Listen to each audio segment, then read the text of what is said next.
You want to do it now? I'd love to do it right now. Well, stand your butt up then. You stand your butt up. Oh, hold on. Big guy. Oh, stop it. So you have probably heard by now that President Trump has removed Kristi Noem from the Department of DHS.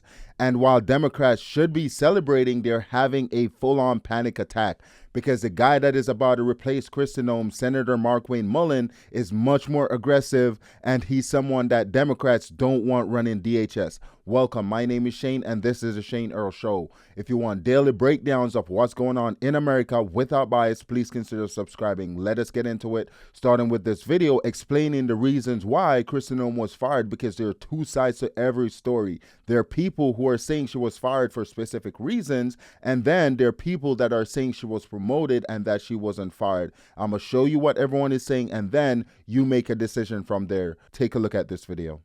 We are coming on the air with more breaking news. President Trump posting on his Truth Social platform that he has fired Homeland Security Secretary Kristi Noem and that he will nominate Oklahoma Senator Markwayne Mullin to become the next DHS secretary.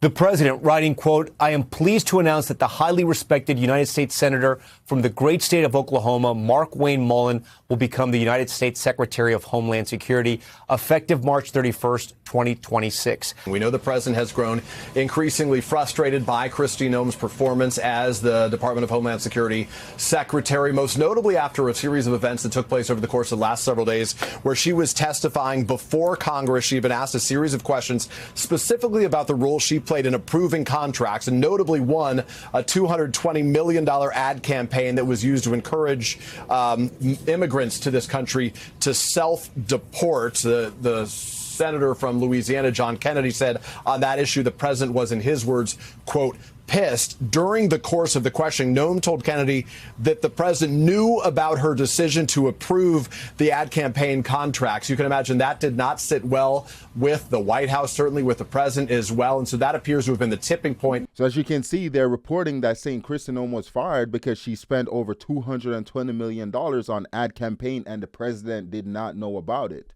And she claimed in front of Congress that the president knew about it. And there are some people speculating as well that she was fired because she had a luxurious private jet where she used taxpayer money to pay for it. But regardless of what people are saying, we have the alternate explanation right here. Take a look at this. We did learn today that Kristi Noem is no longer going to head the Department of Homeland Security.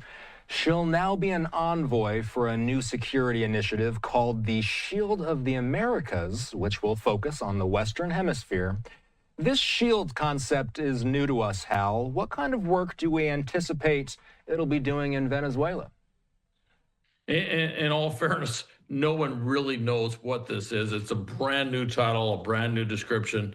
From what little we can tell, obviously focused at the Western Hemisphere, Venezuela being a big part of that. I don't know how much of a role. She's going to be in an envoy role, kind of like Steve Witkoff and Jared Kushner in an envoy or special envoy, although I think she's going to be more of a... So based on this reporting and other reportings out there, Kristi Noem isn't leaving the administration. She's still going to be in the administration, but a new role where she focuses on the Western Hemisphere, because the president and his administration has been focusing a large amount of effort on the Western Hemisphere in terms of combating drugs, securing the border, and all these different things. And Kristi Noem will be an envoy. She will be a part of that. But regardless of the fact, she will no longer be at DHS, and Senator Markwayne Mullin has been nominated to lead that department. And here is his response when Trump announced that he will be nominating him. Take a look. We're going to try to earn everybody's vote. I want people to understand, when I go into this position, yes, I'm a Republican, yes, I'm conservative. But Department of Homeland Security is to keep everybody, regardless if you support me, if you don't support me, regardless of what your thoughts are. I'm here to enforce the policies that Congress passed, and right now I'm part of it, but once I make that transition, my focus is to keep the homeland secure. That's going to be my focus, and we're super excited about this. So what he's saying right here is that his main priority is to secure the homeland. His main priority is to follow the laws that were set forth by Congress. So basically what this means is that mass deportations will continue. And that is why Democrats are in a panic, because we have Chuck Schumer right here responding to the nomination of Senator Mark Mullin. Take a look at this. The president has fired Kristi Noem. Good riddance. But the problems at this agency, ICE, transcend any one person. The rot is deep.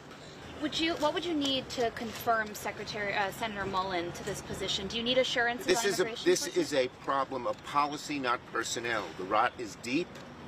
No one person can straighten this up until the president changes the whole agency. Does that mean the Democrats are going to block any nominee from getting through? As I said, he's got to change the whole policies in ICE. It transcends. It's not a personnel issue. So I wouldn't focus on that. So a legislative fix has to come before you support the nominee. Thanks, Senator. Sure. They have to change them. Well, we have to change them by legislation, because any one person, I don't trust any one person being in charge of this agency as long as Trump is president, given the policies he's espoused, given how ICE has been structured. The rot is deep. What you're seeing right here from Chuck Schumer is a full-on meltdown, because for months they've called for Kristi Noem for her to resign, for her to step down. They should be celebrating at this news because she's no longer running DHS. And the reason why they're not celebrating is because they know mass deportations will continue. They know that Senator Mullin is much more aggressive. Now that Kristi Noem is no longer at the department, in theory, they should open the government. They should fund DHS, but they don't want to do that because Chuck Schumer, their main priority, Democrats, their main priority is to protect illegal immigrants. And here we have the House Minority Leader, Hakeem Jeffries, responding to this news regarding Kristi Noem. Take a look. Kristi Noem has been fired, consistent with what we have demanded on behalf of the American people. But let me also make clear, a change in personnel is not sufficient. We need a change in policy. And that has to be bold, dramatic, transformational, and meaningful. If this is what you have demanded for months, why is the government not open? Why is DHS not funded? Because if you guys didn't know, the government is still shut down. We're still in a partial shutdown over the funding of DHS and ICE, even though ICE has been funded through 2029. And the reason for that is because Democrats, they're playing games. They don't want to open the government to make the government work for the American people. They want to protect illegal aliens. They want to protect illegal immigrants. And here we have Senator Markwayne Mullin, who was just nominated on that very same point. Take a look. That because Senator Schumer earlier in the show laid out Democrats' demands to end the partial government shutdown. Are you open to any of the Democrats' proposed reforms to ICE and CBP as part of a compromise, such as requiring immigration agents to wear some form of identification and body cameras the way other police do to make sure that they follow use of force guidelines, et cetera? Body cameras, 100%. There's nothing wrong with that. If we want to talk about giving ICE agents or any federal agents the top-of-the-line training, let's talk about that.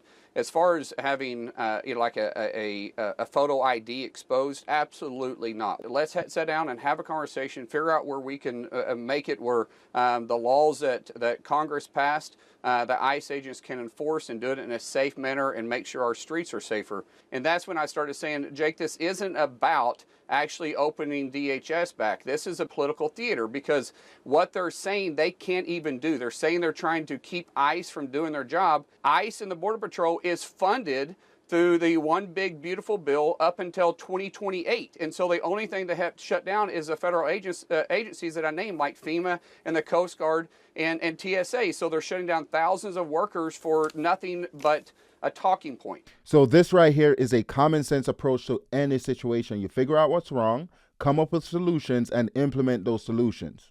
And that is what Senator Markwayne Mullin is advocating for.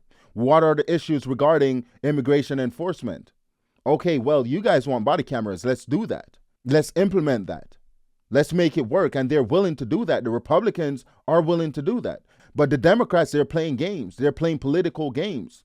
They want to protect illegal immigrants. They don't want immigration enforcement at all, which is why they haven't opened up the government or fund DHS. And here I was able to find this clip that gives you a little bit of insight on Senator Markwayne Mullin's position on immigration enforcement. Take a look.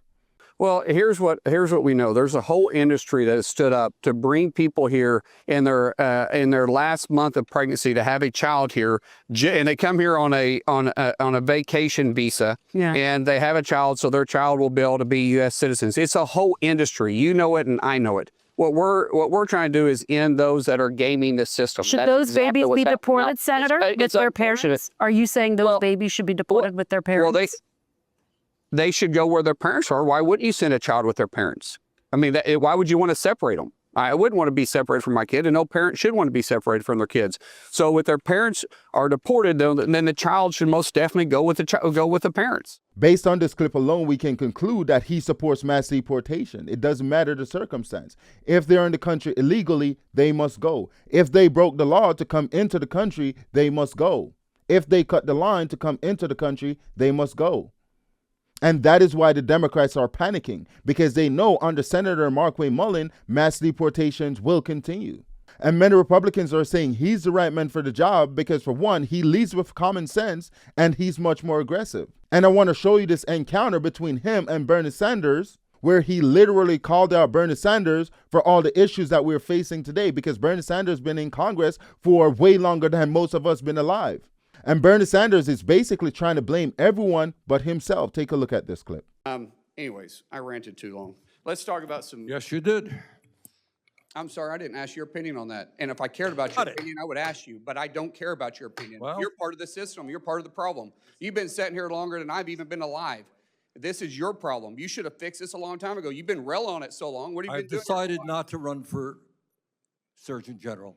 You're the nominee. I've decided not to accept that nominee. That is definitely something we would never accept.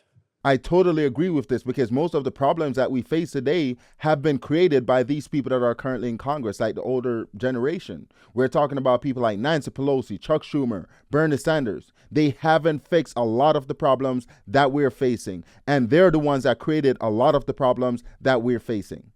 And I want to show you this other clip of Senator Markwayne Mullin just to show you his aggressive nature. The aggressive approach that we can expect that he'll take to DHS, because there was a witness in front of Congress and Senator Markwayne Mullin literally challenged him to one-on-one combat. Take a look at this clip. Pretends like he's self-made. What a clown. Fraud. Always has been, always will be. Quit the tough guy act in these Senate hearings. You know where to find me. Any place, anytime, cowboy. Sir, this is a time, this is a place. If you want to run your mouth, we can be two consenting adults. We can finish it here. Okay, that's fine. Perfect. You want to do it now? I'd love to do it right now. Well, stand your butt up then. You stand your butt up. Oh, hold on. Big guy. Oh, stop it. Is that your solution every Hold it. No, sit down. Sit down. Okay. You know, you're a United States Senator. Sit down. Active. Oh, okay. Sit down, please. All right. Can I respond? Mr. Hold Chairman? it. Hold it. If Hold we on. can't, no, This is I have what the he mic. said. And this is the reason why Democrats are panicking right now, because Senator Markwayne Mullin is someone that is much more aggressive. He'll take a much more aggressive approach to DHS, and he'll get stuff done. Let me know in the comment section below. Do you support Senator Markwayne Mullin leading DHS? And that brings us to the end of today's show. Please consider liking, sharing, commenting, and subscribing. Thank you.